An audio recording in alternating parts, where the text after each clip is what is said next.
When it comes time to write an offer to purchase your next home, you're going to find that you will have a lot of decisions to make in a very short period of time.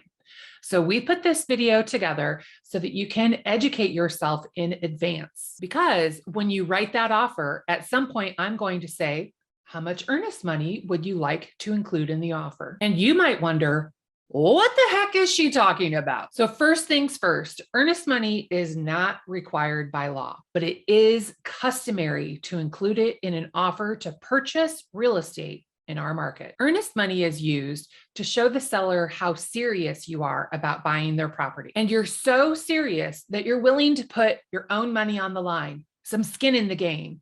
You're going to put your money where your mouth is, so to speak. A common amount that we see is $1,000. But again, it's totally up to you. But if you offer no earnest money or like $20 earnest money, and somebody else offers 1,000 or more in earnest money, well, you don't look so serious in comparison to that, do you? Sometimes sellers, especially builders, will dictate how much earnest money they want. And that's totally up to you on whether or not you want to comply. More than likely, if you want to buy that house from that builder, you're going to have to either pay the earnest money that they want or have a really good reason why you're not going to. Because while it's your choice how much earnest money you're going to offer, it's their choice on whether or not they accept it, and they might counter. Once you've paid your earnest money, it will be kept in a trust account, usually by the listing broker. You can pay your earnest money by check, or most people make an electronic payment these days.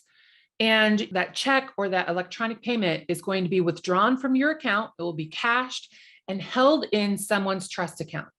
And that will be specified on the purchase agreement. Usually it's the listing broker's trust account, but every situation is different. So it might be a law office's trust account. It might be our trust account, but it will be in some trust account somewhere. And it will be held in that trust account until closing, at which point you'll see a credit for your earnest money amount on your side of the settlement statement.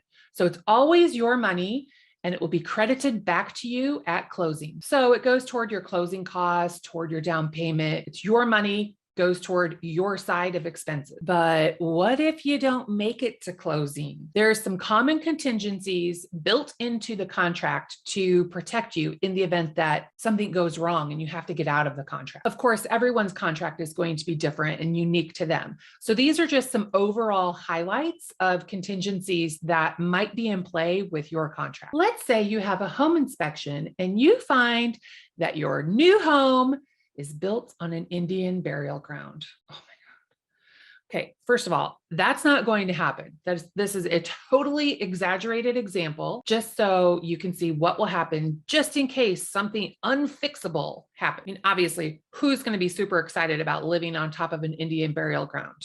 Not even at Halloween. I don't think anyone wants that. So per the purchase agreement, the contract rules say that if there is a material defect found during your home inspection period, that you must ask the seller to remedy or fix that problem in writing.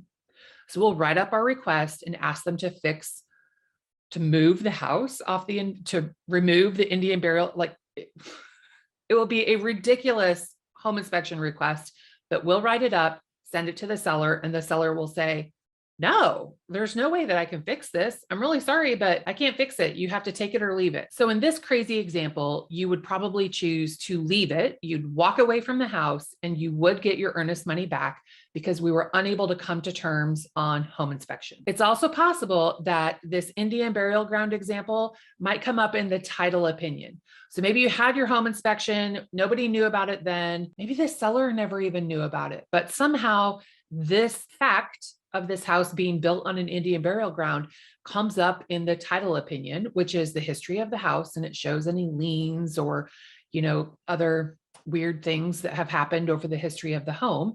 And you realize that's not okay. And so through those negotiations to fix the title, then it might come up where you have the opportunity to walk away from the house because this would be considered a title defect. Again, it's kind of a weird example since it's totally fake. And of course, no houses are built on Indian burial grounds. So trying to think of all of the examples of how this would be found out is kind of difficult to do because it's a fake example. So anyway, just know that there are contingencies throughout the contract protecting you to make sure that you are not forced into a real estate purchase situation that you don't agree with or doesn't benefit you the way that you thought it would. Then there's the appraisal contingency. If you're getting a loan for the house, more than likely the bank is going to send out a third-party company to appraise the property to make sure it's worth the value that you and the seller agreed to. In the event that there's an appraisal issue, maybe the appraiser thinks it's worth less than what you agreed to pay, well, you and the seller will have opportunity to work those details out. And if you can't come to an agreement that everybody is cool with, well, you might choose to walk away from the house. And in that case, you would get your earnest money back. And of course, there's a financing contingency. If you're getting a loan and for some reason they can't approve you for that loan, well, you're probably not going to be able to buy the house. So if your loan is denied for whatever reason, then you're not going to be able to buy the house and you'll get your earnest money back. However, let's say you wake up the day before closing and you think, I think I'd rather move to California. Okay. In that example, you're going to lose your earnest money. You're going to forfeit your earnest money, and that is the price you pay for being a flake. Changing your mind for no good reason, it's not okay. It's not going to get you your earnest money back. You might get sued. You should definitely talk to an attorney to make sure that you've got somebody in your corner because there might be some legal ramifications that come up. But when you are in breach of contract, you're definitely not going to get your earnest money back. That's it. That is my brief explanation on what is earnest money so that when it comes time for you to answer that question, how much money do you want to include for earnest money in this offer to purchase your next home, you will know exactly how to answer, or at the very least, you'll know what it is. And then we can talk a little bit more on strategically what amount you should offer that would put your offer at the top of the list to get the seller to sign it with an acceptance, because that's what we all want. We want an accepted purchase agreement.